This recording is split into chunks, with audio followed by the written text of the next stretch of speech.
Olá pessoal, tudo bem? Bem-vindos ao 4º Congresso Internacional de Pesquisa e Tecnologia na Educação. Meu nome é Alexandre Victor Romero, sou professor do curso de Psicologia aqui do Unisalesiano de Lins e hoje estou aqui com uma aluna do 10º semestre também do curso de Psicologia, a Ana Beatriz. Muito obrigado por aceitar o nosso convite, Ana. Olá, pessoal, tudo bem? Para mim é uma honra estar aqui hoje, né? Ter recebido esse convite para poder falar um pouquinho mais sobre a minha pesquisa, o meu trabalho de conclusão de curso, que foi sobre a medicalização e também sobre a educação, né? Mais para o viés educacional. Eu sou Ana Beatriz, sou formanda em psicologia. Sim, e o que eu acho que justifica muito, Bia, na realidade, fui o seu orientador durante esse tempo, nessa pesquisa, e já começo falando que é um trabalho assim, de muito peso, é um trabalho de grande responsabilidade social, até mesmo pela temática. Então você está em dois campos, que eu acho que são campos complementares, que a gente vê muito aqui isso também, em relação a gente está sendo formado na área da saúde, na área da psicologia, para tentar atuar. A gente sabe que a psicologia vai transitar na assistência, vai transitar na educação, vai transitar no esporte. E aí você une um tema que você vai pegar um conceito complexo, vai olhar para o cenário da educação, vai tentar pensar o que é educação, na sequência vai tentar pensar como a gente pode fazer uma intersecção, ou o que está acontecendo em relação à medicalização. E aí eu começo falando para o pessoal o título do seu trabalho, que por si só já é de muito peso, que ficou a biopolítica e medicalização, o corpo indisciplinado e o seu não lugar na escola contemporânea. Então aqui já tem muitos requintes, eu acho que desse jogo, de tentar dar conta de um cenário que é muito complexo hoje, ao mesmo tempo de como a medicalização pode olhar para tudo isso e seus efeitos. Então se você quiser começar falando para a gente um pouquinho de como você chegou nesse tema de pesquisa, o que te mobilizou, qual que é a, vamos usar uma expressão que eu gosto muito, a condição visceral que te coloca para ser pesquisador nesse lugar, eu acho que seria um bom começo. Bom, a minha inquietação inicial foi justamente esse problema que estamos vivenciando no contemporâneo, que é justamente um excesso de diagnósticos, uma hipermedicalização da vida, uma patologização da vida, e quanto mais o nosso corpo produz, mais ele quer produzir e ele nunca está satisfeito com com essa produção mesmo, que a gente continua constantemente produzindo e sendo cobrado. Então, a performance do corpo, ela é muitas vezes aumentada pela medicação. Então, mesmo que não tenha um diagnóstico ali, o corpo ele é induzido a inserir algum tipo de medicação para esse excesso de produção mesmo. E aí, falando um pouco sobre a educação, a educação ela tem é um fenômeno social que, assim, ao mesmo tempo que a sociedade muda constantemente, a escola continua a mesma. A escola continua tradicional, ela continua no mesmo viés normativo de padrões, regras, que acabam aniquilando qualquer forma de subjetividade. Então, quando a gente para pensar nisso, problematizando, a gente problematiza o lugar do corpo, o comportamento do corpo, o modo de pensar do indivíduo. A gente não questiona os paradigmas da escola. Perfeito. Eu tenho sempre, quando você fala sobre isso, tem dois lugares.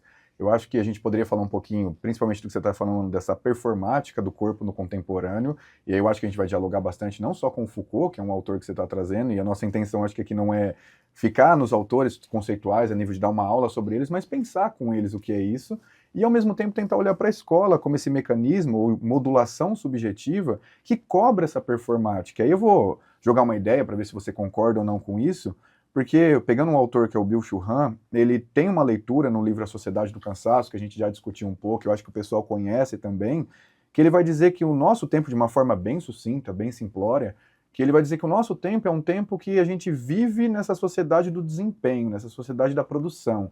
Então, hoje a gente olha para uma criança, ou olha para a nossa vida, a gente entende a nossa vida como uma espécie de empresa, que aí você precisa usar todo o seu tempo para produzir, você precisa usar todo o seu tempo para estar criando alguma coisa para dentro dessa sociedade, que tudo ali é embutido num valor, num preço, e aí você entra num desgaste emocional, num cansaço emocional, que para nós da área da psicologia fica muito claro que parece que isso também é um dos efeitos disso, pelo menos, é o adoecimento. Então você tem um corpo numa performática que ele nunca pode parar, que ele nunca pode descansar. que quando ele descansa, ele se sente culpado pelo descanso. Ele se pune porque de repente eu estou em casa parado, eu penso, o que será que a Ana Beatriz está fazendo na casa dela? O que será que ela está construindo? Ela vai me passar. Dá a impressão que a gente nunca mais pode ter um momento, aquele abre aspas, porque a gente chama no senso comum, de qualidade, um tempo nosso. E a partir disso, é normal surgir, normal não, mas pelo menos é esperado que o fenômeno seja ansiedade,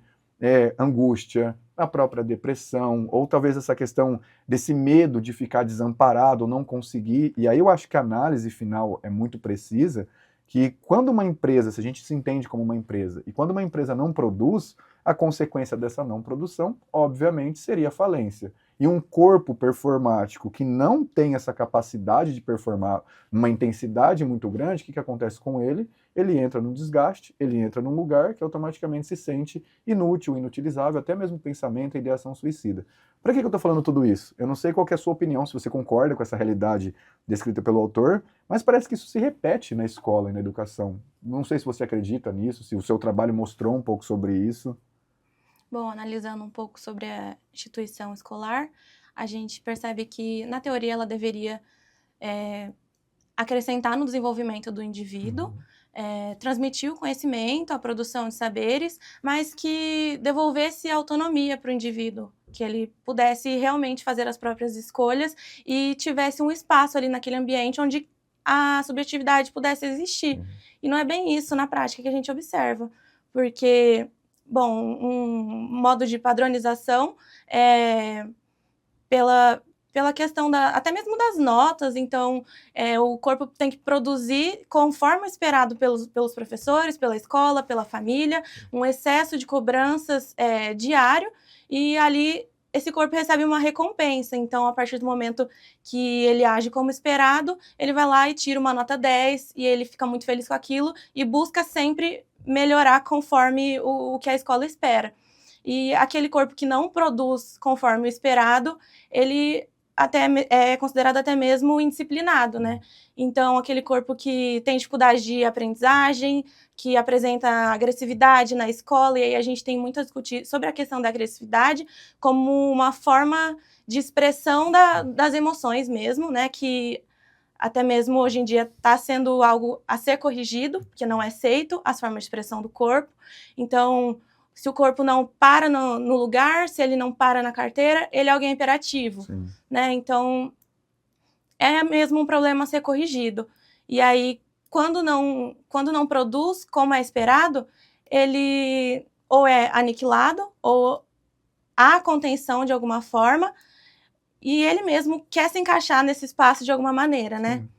Então, a gente vê o consequente adoecimento ali, a depressão, a ansiedade, entre outros sintomas. E eu fico pensando nisso, até mesmo para a gente poder tentar traçar um parâmetro aqui. Eu vou te fazer uma pergunta um tanto quanto complexa, se você não tiver respostas, tranquilo, mas para a gente poder pensar. Você acredita que a escola, hoje, do jeito que ela funciona, ou melhor, vamos tentar fazer um caminho.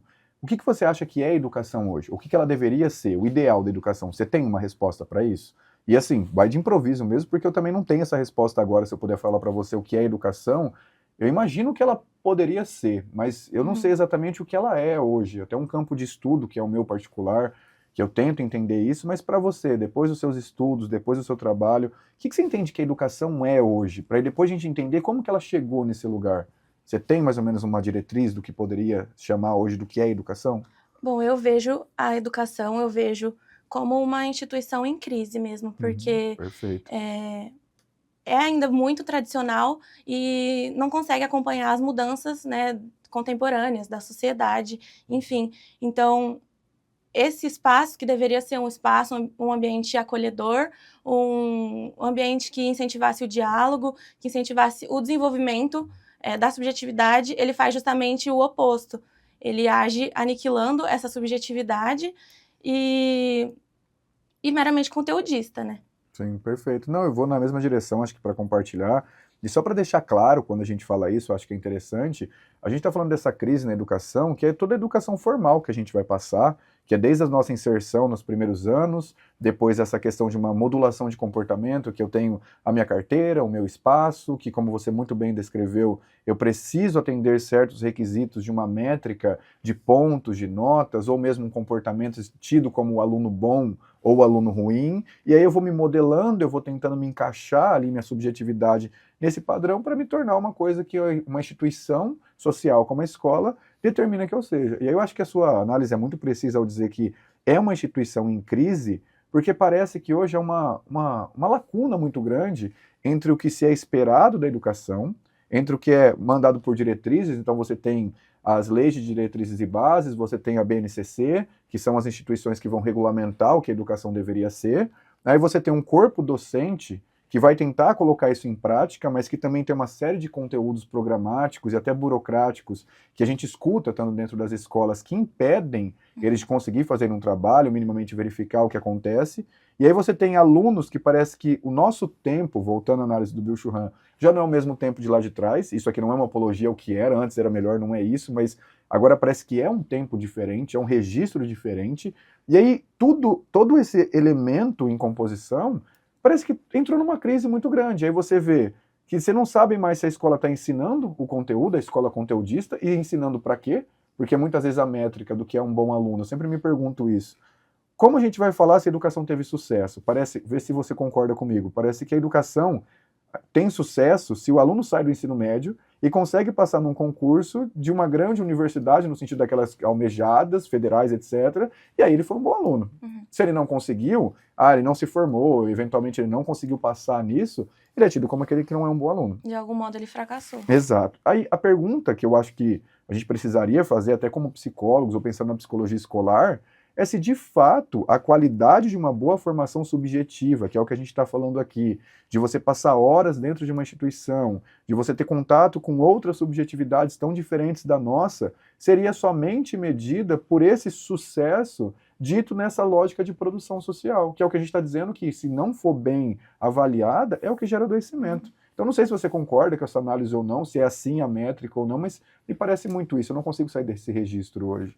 E eu posso devolver a pergunta dizendo, para quem interessa esse Sim. desenvolvimento a esse nível dos sujeitos, Sim. de forma com que eles saiam desse mecanismo de produção neoliberal e consigam pensar por si mesmos. Sim. A gente consegue enxergar também uma diferença gritante, né, em relação às escolas públicas particulares, onde a gente vê que os alunos de escola pública já estão sendo inseridos muito cedo no mercado de trabalho. Sim. E ensinados a continuar produzindo ao longo da vida, né, sem questionar realmente esse mecanismo.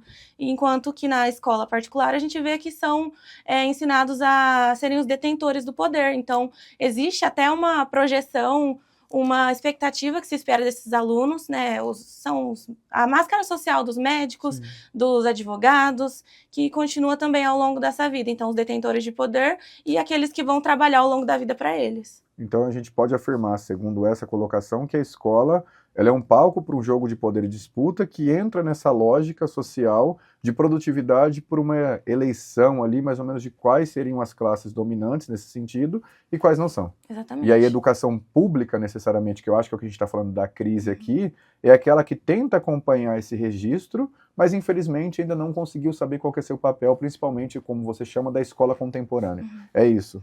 Mas a gente enxerga que a culpa ela é colocada, depositada totalmente no aluno, a nível individual, enquanto a gente tem um problema coletivo. Perfeito. E é aí que eu queria entrar no próximo tópico da listinha.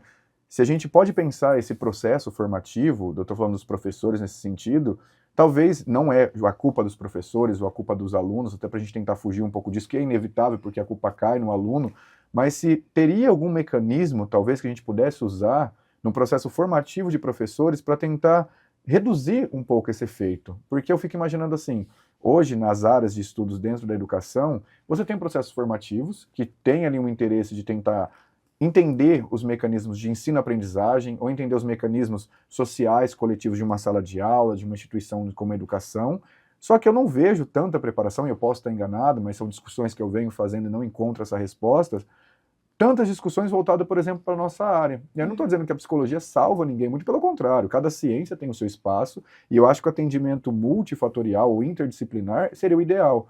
Mas será que se a gente não tivesse uma formação voltada um pouco mais para fazer essa crítica social, questionar um pouco o papel desse lugar, talvez esses corpos em superprodução ou em superaquecimento, como é um termo que a gente usa, não daria vazão, talvez, para outros tipos de subjetivação dentro desse cenário escolar? Aí será então que a gente não deveria investir mais no papel formativo e participar um pouquinho mais dele no sentido até mesmo da nossa ciência? Não sei o que você pensa em relação a isso. Eu sei que seu trabalho não foi muito para esse lugar, mas é mais para a gente problematizar aqui um pouquinho.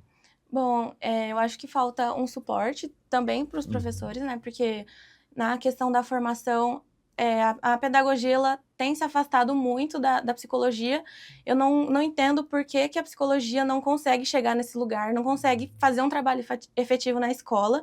E falta esse suporte não só para os alunos, mas também para os professores. Assim, acho que ambos precisam ter uma conexão, ambos Sim, precisam serem ouvidos. E é o que a gente sempre conversa, né? Eles precisam serem ouvidos para a gente conseguir pensar junto com eles no que fazer, né? perfeito. Então, pensar com aquele corpo que não está conseguindo manejar da forma efetiva para produzir uma mudança, né? Perfeito.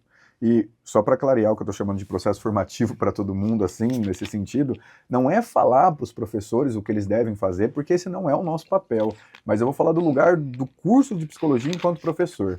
A gente tem disciplinas que são disciplinas extremamente vinculadas com a vida. E eu falo com a vida no sentido dos questionamentos básicos. Então a gente tem disciplina para tratar sexualidade e gênero. A gente tem disciplinas para tratar, às vezes, a questão da vulnerabilidade social, como a psicologia social crítica, a psicologia social. A gente tem disciplinas, às vezes, para tratar a questão de formação subjetiva e como determinados traumas familiares, de infância, afetam ali o sujeito nessa forma de se colocar ali social. Aí eu fico imaginando a escola, porque você coloca uma criança de 3, 4, 5 anos, ela vai ter esses questionamentos ou ela vai manifestar esses campos dentro da sala de aula. E se você tem um professor que ele está preparado somente com esse viés técnico, até muito especialista no sentido de ensino-aprendizagem, vai acontecer algumas manifestações inevitáveis da condição humana que talvez ele, enquanto pessoa, enquanto ser humano, nessa condição, não sabe nem lidar com ele mesmo, ou não tem a permissão para lidar com isso. E aí a gente percebe nesse mecanismo da educação que até certos temas não entram na escola. Então, a gente pode ser bem sincero, bem franco aqui, eu acho, para não ficar escondendo as coisas, porque é uma questão social. Falar de sexualidade hoje, no sentido de formação de professores ou formação de conduta teórica ali dentro para acolher e evitar casos como a gente pega na clínica psicológica, de pessoas com problemas assim emocionais, de depressão, comportamento autolesivo, porque não conseguem lidar com isso, porque a pressão vem muito grande de casa, isso é manifesto na escola, a escola aumenta essa pressão sobre aquele corpo, o professor não tem essa formação para ter essa discussão desses temas, muitas vezes a psicologia escolar, ou mesmo o psicólogo, não chega até essa escola, e quando ele chega até a escola, chega com uma atuação limitada por uma série de fatores, e você tem um corpo adoecendo num sistema que cobra uma superprodutividade, ao mesmo tempo que algumas questões da condição humana básica também não são atendidas por aqueles agentes que estão ali dentro, porque não conseguem falar sobre isso. Então parece que, aí é uma afirmação minha, do Alexandre, tá? Não vou jogar isso na responsabilidade da Ana Beatriz aqui, mas parece que muitas vezes essa instituição, ela tem um escopo de violência que ela não percebeu ainda. E não é por mal, mas toda instituição tem seu escopo de violência, tem sua finalidade disso. Mas parece que ela ainda não conseguiu olhar que ela precisa ver esses corpos que transitam ali por subjetividades outras, ou por intensidades outras que consigam escapar um pouco disso. E aí eu acho que talvez a nossa participação, ou as discussões nesses cursos sobre essas condições básicas da humanidade, é o que pode gerar talvez uma válvula de escape, uma linha de fuga, ou uma condição de desterritorializar tudo isso para reterritorializar de uma outra forma. Não sei, agora acabei projetando coisas demais aqui na discussão, mas...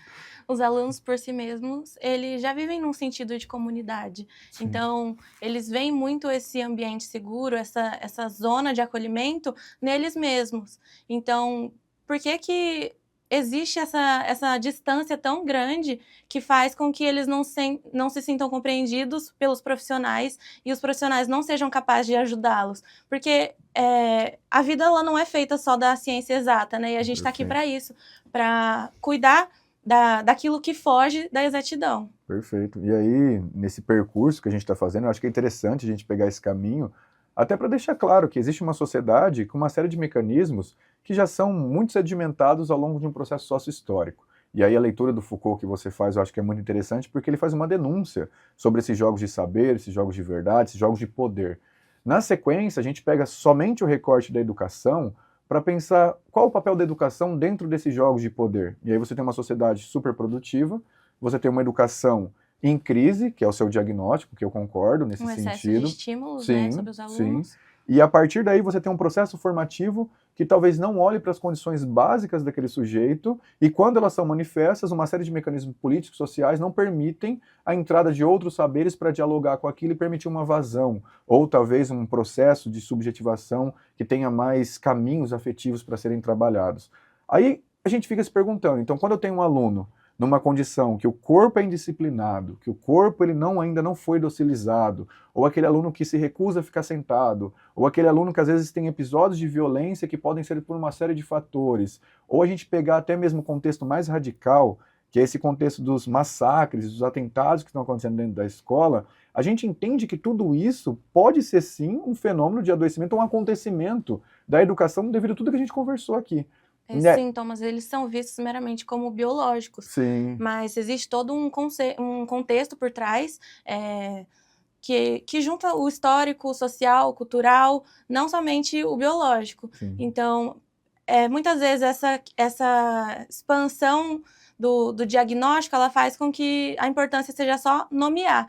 Então, se tem um atentado, é uma pessoa psicopata, é narcisista, é ansioso, é depressivo. Sim. Mas o que a gente faz com esses sintomas? Será que a medicação dá conta? Sim, e aí que eu acho que o seu trabalho é muito importante e brilhante nesse sentido, até justifica-se a gente estar aqui gravando para poder deixar para as pessoas refletirem um pouco sobre isso, porque quando tudo isso acontece, e aquele corpo indisciplinado, ele não se justifica dentro desse mecanismo de norma de fazer corpos superprodutivos, o diagnóstico, ou seja, o olhar biomédico, ele está entrando cada vez mais como uma resposta possível. O que a gente quer dizer com isso? Aí deixando de novo claro, até olhando para o pessoal direto para a câmera. A gente não está afirmando aqui que a medicação não é necessária, muito pelo contrário, acho que a psicologia é uma aliada junto com a psiquiatria, junto com a medicina, junto com outros saberes, com a pedagogia, só que quando essa medicalização ela é usada como uma resposta possível por um problema social, por um problema de crise, de uma estrutura que não se vê mais, ou melhor, ela se vê perdida nesse processo ali com essas crianças e com esses jovens, a medicalização está entrando como uma resposta, e está entrando como uma resposta em excesso. Pelo menos é essa a conclusão que você chega no seu trabalho, correto? E com a medicação, o sintoma ele cessa. Sim. Então, será que o problema acabou só porque o sintoma ele não aparece mais? Perfeito. E aí a gente tem aquela famosa dicotomia, que eu até anotei aqui para a gente não esquecer, que talvez a escola seja um ambiente que mais tem troca de afetos. Isso é uma troca de afetos. A gente está aqui, eu sou afetado por você, você é afetada por mim, e essas afetações vão gerando esse ambiente, a gente vai condicionando esse lugar para ser um lugar que aumenta a nossa potência, diminui a nossa potência, para que a gente possa viver. A escola, com essas coisas acontecendo, parece que muitas vezes algumas afetações geram manifestações que estão sendo vistas como necessariamente patológicas. E aí você olha para aquilo, inventivamente coloca um diagnóstico nesse sentido, e aí esse diagnóstico acaba tendo a medicação como uma contenção química, e não mais uma contenção afetiva ou minimamente uma intervenção afetiva. E isso é um problema muito grande, pelo menos para mim, enquanto professor, enquanto psicólogo atuando nessa sociedade, eu diria que isso é um erro, e um erro gigantesco, não só da parte da educação, mas também da parte da saúde. Não sei qual que é a sua leitura em relação a isso. Eu vejo que existe uma grande dificuldade na questão do trabalho multidisciplinar. Então, existe uma distância muito grande que faz com que as áreas não trabalhem em conjunto. Ainda existe uma autoridade médica muito grande, onde se sobressai o trabalho da medicina sobre a assistência, sobre a psicologia, e não é o sintoma biológico não é o único a ser levado em consideração, apesar de ser muito importante. Sim, e aí eu acho que é muito evidente que o lugar da medicina hoje ela tem um compilado de resposta muito maior do que necessariamente a psicologia. Então a gente também é preparado, eu acredito, para atuar dentro da escola. Só que a gente percebe que essa atuação ela é reduzida a um olhar de tentar dar uma resposta. Eu vou falar por experiências minhas dentro da escola, se você tiver também quiser compartilhar. Muitas vezes a gente chega na escola para fazer uma intervenção, você vê um diretor, um professor, um coordenador vindo buscando você, tá vendo aquela criança que está dando trabalho? Ah, dá um jeito, fazendo um favor. Ou seja, aquele corpo indisciplinado, aquele corpo que não é um corpo dócil, que começou a causar uma certa manifestação, já é rotulado como aluno indisciplinado, como aluno problema. Chega o psicólogo, ele vem com qual finalidade? Segundo o olhar da instituição, muitas vezes, com a ideia de que você está aqui para olhar para aquele corpo e me dizer por que que ele não produz ou ele não gera uma resposta igual aos outros. Você precisa consertar aquela pessoa. Exato. Ou seja, tem um erro naquele aluno, e esse erro daquele aluno, uma ciência ou um especialista precisa me dizer qual é. E aqui eu já deixo claro, e você sabe muito bem disso, que a psicologia escolar, ou a própria psicologia, não está lá para isso. A gente está lá para entender as interações, está lá para entender as dificuldades no processo de ensino-aprendizagem, está lá para entender como que as pessoas se relacionam naquele ambiente, quem é aquele sujeito para além da sala de aula, quem é aquele sujeito na sala de aula em relação com o professor X ou Y, é muito mais complexo. Mas ninguém vê isso. E eu acho que quando essa resposta não vem rápida desse jeito, entra uma outra questão. Eu posso gerar uma alternativa que seja rápida, que mostre um efeito e que literalmente vai satisfazer, com uma aspa gigante, essa ânsia de colocar aquele corpo de volta no seu lugar. E aí, medicalização. A gente está falando de medicações fortes, medicações no nível de ansiedade, no nível de ansiolíticos, a nível de colocar uma criança que era agitada, sem talvez um diagnóstico muito preciso, numa condição de ficar quase catatônica, parada, e aí ela atende a questão de ficar no seu espaço, ficar paradinha, e parece que resolveu. É assim, é muito difícil e muito complexo isso para uma sociedade como a nossa. A nível, como experiência pessoal, eu tive uma experiência no plantão escolar. Eu realizei o plantão psicológico em escola e quando eles receberam a gente, né, foram alguns alunos, eles não tinham uma sala para a gente poder realizar esse atendimento. Então o problema já começa por aí. Não tem um preparo e eu não sei se tem vontade suficiente para receber esse nível de suporte psicológico. Eu já pensei, aí só foi um pensamento mesmo que passou rápido pela cabeça, se na sua próprio título é o não lugar desse corpo indisciplinado. Esse não lugar, numa geopolítica, ou mesmo numa organização estrutural, também é o nosso. E parece que a psicologia muitas vezes não é bem-vinda nesse lugar, até porque talvez a gente tenha perguntas para soluções que estão lá que não sejam eficientes. Então, aí eu vou colocar uma questão também de uma vivência prática, tá? Respeitando aqui o sigilo ético. Uma criança que pela manhã precisa tomar 5 medicações e que necessariamente passa por um diagnóstico de uma hiperlotação dentro do SUS em aparelhos que aí têm as suas dificuldades, até mesmo devido ao nosso tempo, eu acho que isso é uma coisa a ser questionada. E aí se aquela hipermedicalização, ela é necessária, talvez por outras ferramentas. E aí eu já compartilhei esse caso algumas vezes para a gente pensar, quando você tem uma contenção afetiva, muda-se a forma como se trata aquela criança, muda-se o cenário como você vai tentar olhar para ela, você começa a perceber que o próprio comportamento, ele tem uma mudança, eu não vou dizer para mais ou menos agitada, mas uma mudança significativa, que aquela medicação pode ser questionada. Será que de fato ela era necessária? Será que de fato ela estava ali para fazer um efeito que era por uma questão biológica? Ou será que de fato aquela criança estava numa condição de sofrimento tão grande, ou colocando alguém em um sofrimento tão grande, que a medicação se justificava nesses meios? E muitas vezes a resposta que eu encontro, atuando nesse cenário, é que não. É que, na realidade, essa aparelhagem subjetiva é um sistema de captura que coloca esse corpo ou que ele vai superaquecer e produzir, ou se ele desviar, ele vai voltar na marra, ou ele vai ser relegado ao ostracismo, esquecido, deixado para lá. Então, eu acho assim, de uma potência muito grande essa discussão, apesar de ela deixar a gente num campo de não haver respostas. Eu não sei se você tem, já deixa a pergunta, mas pelo menos no campo de uma denúncia. Há uma denúncia aqui. Há uma denúncia no sentido de eu estou na escola, preciso atuar na escola. Eu faço parte dessas pessoas que estão lá cuidando desses corpos, eu entendo que o mecanismo social está cobrando isso delas e de mim enquanto um agente escolar, e qual é o meu papel para tentar criar uma metamorfose significativa na educação e na passagem desses corpos dentro desse cenário? Eu acho que essa é uma pergunta que, pelo menos ao terminar o seu trabalho, eu me fiz. E E eu na acho, maioria dos casos, esse sofrimento do aluno é uma dor invisível, porque sim, ninguém para escutar o que aquele corpo tem a dizer, então ninguém para pensar junto com a diferença. perfeito. Eu acho muito interessante que você sempre trabalha. Você fala do A corpo, ideia do e corpo. a ideia do corpo, porque aí só um adendo, tá?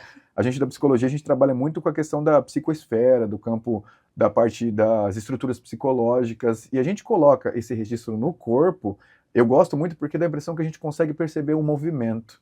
Essa sabedoria do corpo mesmo, essa movimentação e o corpo atuando dentro de espaços que fazem denúncias não só do próprio sujeito que tem esse movimento do fazer escolar, mas também do corpo enquanto sendo, às vezes, usando o termo aí para fazer uma brincadeira, sendo vigiado e punido em Uhum. muitas atmosferas, assim. Eu acho que é, E o corpo tem muito a dizer. A sim, questão é que eu não sim, sei se tá todo mundo interessado, né, para escutar. sim. E aí, para a gente já pensar nesses desdobramentos, você acredita que há uma resposta possível para transformar esse cenário?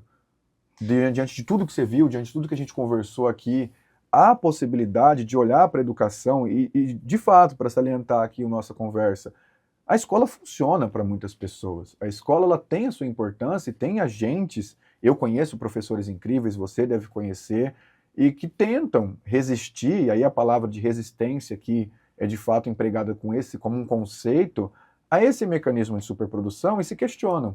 Quando tem um corpo indisciplinado, ele tenta atuar e verificar uma saída possível sem primeiro fazer uma contenção química. Ou quando tem um problema dentro da escola, ele tenta convocar uma série de outros agentes sociais para estar atuando dentro dessa escola para gerar essa transformação. Uhum. Mas parece que essas pessoas são poucas ou que elas estão sobrecarregadas por um papel burocrático no sentido de carregando essa funcionalidade de atuação profissional que parece cada vez mais difícil de gerar uma metamorfose. E aí a pergunta é, você acredita que há uma possibilidade de transformar essa educação ou a gente vai ter que chegar a aumentar ainda mais essa crise, colapsar o sistema educacional e talvez social para depois ter uma transformação?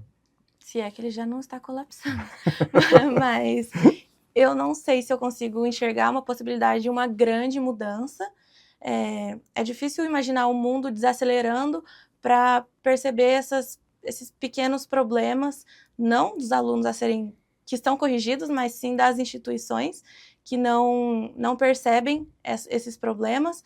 Mas eu acho que a partir de pequenas mudanças, a partir da vontade de um professor, de um diretor que queira fazer a diferença, de um psicólogo que esteja inserido na escola e ele tem essa indignação, ele tem essa vontade de mudar. Acredito que a partir dessas pessoas que podem se juntar e aí seja possível fazer algum tipo de metamorfose. Perfeito. Eu vou usar a sua própria palavra, que eu amo esse conceito e tento lutar por ele, sei que você também faz isso. Você usou um pouquinho antes o conceito que dentro das escolas já há comunidade. Eu acho que isso, assim, é de uma sabedoria muito grande, porque corpos, quando se encontram, viram uma multidão. Então, um corpo numa multidão tem um devir impessoal, eu gosto muito desse termo. Ou seja, quando existe o Alexandre, existe a Ana Beatriz, quando eles estão juntos, e principalmente entre outros corpos, sendo afetados e afetando, esse devir impessoal quer dizer que a minha existência se mistura tanto à sua, nessa condição de espuma, de se diluir, que a gente se torna um, se torna um corpo comum. E esses corpos juntos já estão resistindo, eles têm Exato. uma resistência instaurada dentro de si. E aí eu acho que é fundamental a gente entender que alguns acontecimentos, talvez que hoje estão sendo tidos ali ou narrados como indisciplina ou como um fenômeno de mau comportamento ou que estão sendo medicados, talvez já seja um processo de resistência desses corpos em multidão, dizendo sobre essa crise que já está enunciada, que é uma crise social, que é uma crise formativa e que é uma crise, sobretudo, de saúde e educação que já está lá. Então, talvez a gente está diante de um cenário que é um cenário de resistência dos corpos. E aí eu acho muito bonito isso, porque essa resistência, apesar dela gerar uma questão de uma violência, não a violência como atentados que a gente está falando, mas uma violência no sentido de ter uma luta interna de poder para tentar dar conta de tudo isso, mas ao mesmo tempo ela é convidativa. Ela é convidativa para a gente entrar junto com esses corpos, e aí um outro termo que eu gosto muito, e fazer aliança. Se aliar a eles enquanto psicólogo, psicóloga, para tentar olhar também junto com esses professores, junto com os médicos da psiquiatria e falar o que a gente pode fazer aqui. A ferida está enunciada, a ferida está na nossa frente. Antes de entrar nesse colapso que ele já está aí, talvez, o que a gente pode fazer daqui para frente? Ou o que a gente pode atuar para gerar uma transformação. E eu concordo, sendo pessimista, e não queria ser pessimista, eu juro, mas eu não sei se a gente vai desacelerar o mundo, mas talvez a gente possa desacelerar os processos de formação para que a escola se torne um campo frutífero para a multiplicidade e para a diferença, que é uma discussão que a gente faz sempre. Então, lá na escola não há um sistema único, todo mundo é igual, que todo mundo precisa performar igual. Muito pelo contrário, a escola é um lugar para que eu possa olhar para você e veja que você não é igual a mim. E a escola, o seu professor, o agente mediador tem que vir dizer, tudo bem a Ana Beatriz não ser igual ao Alexandre, tudo bem o Alexandre não ser igual ao Joãozinho, e como essas diferenças podem residir aqui sem que a gente queira matar ou atropelar um ao outro. Eu não sei se a escola hoje tem um espaço para essa indisciplina, que é o que a gente chama de resistência. Sim. Não sei se as pessoas que são dessa forma, que o corpo está denunciando um problema, se elas querem realmente fazer parte, né, disso. Mas talvez elas tenham uma criação, elas sejam capazes de criar um novo mundo, criar um lugar onde elas possam existir. Perfeito. E aí, já para a gente já fazer a nossa curva para o final, você pretende, uma pergunta mais específica para você pretende expandir esse projeto e continuar trabalhando na área da educação, talvez como psicóloga, pesquisadora, não sei, fazer uma especialização, mestrado, doutorado? Como que é esse momento de você olhou para tudo isso, você viu que isso está acontecendo no seu trabalho, e aí eu destaco o processo formativo e seu compromisso enquanto psicóloga, sendo formado pela nossa instituição, no sentido de olhar para algo e falar, eu quero fazer uma diferença, mas o que você vai fazer com tudo isso? Ou acabou, fica por aqui mesmo e não quero mais saber sobre isso, eu já fiz minha parte. Como que é isso para você daqui para frente? Eu não quero ser mais uma pessoa, mais uma profissional conformada. Então, esse trabalho foi uma denúncia, foi um trabalho denúncia de uma realidade que está gritando para existir e a gente não está dando espaço. Então, eu quero ser a profissional que dá um espaço para essa resistência existir. Então, eu pretendo continuar trabalhando e pesquisando e atuando na rede, fazendo a diferença de alguma forma. Perfeito. Mesmo que pequena, né? Mas é o que a gente conseguir fazer. Eu acho que a aliança é isso. A gente estava batendo um papo antes de entrar aqui para gravar, às vezes a gente fala, precisamos de um protagonista. Muitas vezes a gente precisa ser um pouco coadjuvante e fazer alianças para que o eu se torne, sabe, suma no meio dessa multidão e a multidão possa falar um pouquinho por si só. Aí acho que voltando para uma fase do Deleuze e Guattari, e a gente olhando para a escola, então a gente precisa brigar pelo povo que falta. E o povo que falta é esse povo que não vai ser medicalizado, não vai ter um excesso de uso de medicação para dar conta para um sistema produtivo. A gente não quer mais isso. E eu acho que a minha psicologia, a sua, e de muitos colegas que passam por aqui, não querem mais isso. E que bom que a gente tem pessoas como você, já 10º semestre, formadas, já meses para estar exercendo a profissão, com esse engajamento. E aí eu acho que a instituição acadêmica, eu falo do Salesiano, mas eu falo também de pesquisas na especialização, pesquisas no mestrado, no doutorado, elas não são simplesmente uma questão de só olhar para um conceito, uma teoria e ficar lá pensando horas. Muito pelo contrário, você pega um trabalho, você olha para uma questão da sociedade e fala, o que está acontecendo aqui? Você gera um problema daquilo, e aí você coloca os agentes que estão no campo. Eu vejo um professor pegando o seu trabalho e lendo. Ele, se for uma pessoa com esse engajamento, ele vai se questionar.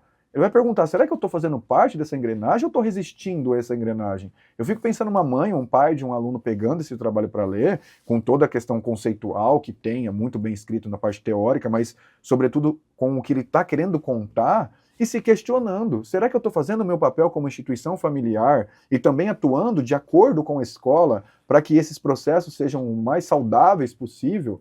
E esse trabalho é para isso, não é um trabalho para cumprir um pré-requisito, mas é para fazer uma função social e dessa função social fazer com que outros corpos participem desse processo de metamorfose e transformação, nesse caso aqui para a educação. Então, como seu orientador, como amigo de trabalho, como amigo pessoal, só tenho a parabenizá-la dessa jornada e tomara de verdade que você não deixe esse trabalho, aliás, não vai ficar, já está gravado, então as pessoas vão ver, vão ouvir, e que continue fazendo essa pesquisa, continue nesse processo de luta por um mundo melhor, ou minimamente por pessoas que consigam ter uma vida melhor. Acho que é isso que a gente tem que fazer. Eu brinco que existe uma Ana Beatriz antes do professor Alexandre e uma nova profissional depois de ter te conhecido, porque essa aliança que a gente formou possibilitou Sim, com que eu expandisse o meu conhecimento e levasse essa indignação, com os problemas do mundo para frente. Então eu poderia ter entrado na instituição, no Salesiano, e ter passado por ela como profissional engessado, a nível conteudista, e ficado por isso mesmo nessa engrenagem de produção, onde se formam muitos profissionais, né, todos os anos, mas a gente escolhe fazer a diferença sempre. perfeito. E acho que é nosso papel enquanto professores, enquanto agentes da área de saúde, educação, assistência, independente, é olhar para vocês e saber que quando a gente passa um conhecimento para vocês, é justamente para que vocês olhem para o mundo e ajudem o mundo. Todas as áreas formativas eu acho que têm esse compromisso.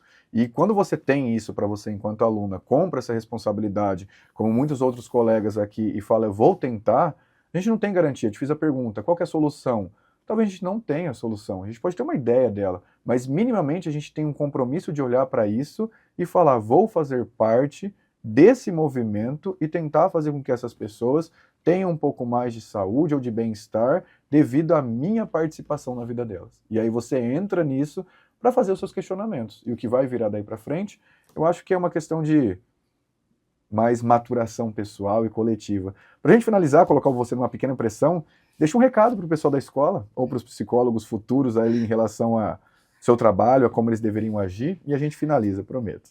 Bom, eu acredito que a gente deveria olhar mais sobre a questão do trabalho multidisciplinar, como a gente conversou anteriormente, a psicologia ainda não consegue chegar na escola com tanta eficácia, por uma série de questões, enfim, né, mais políticas, mas a psicologia ela é política, a psicologia ela precisa chegar em lugares, onde a exatidão não dá conta. E é isso. Perfeito. Então, mais uma vez, em nome do Unisalesiano, agradeço, Ana Beatriz, a sua participação no 4º Congresso Internacional de Tecnologia na Educação. Obrigado pelo seu trabalho, é assim, um prazer sempre ouvir sobre ele, foi um prazer construí-lo com você, e que a gente continue fazendo essa revolução. E muito obrigado a você também que ficou assistindo a gente até agora. Se tiver dúvidas, algum comentário, a gente sempre está disponível para conversar com vocês, e foi um prazer. Muito obrigada. Muito obrigado, até a próxima.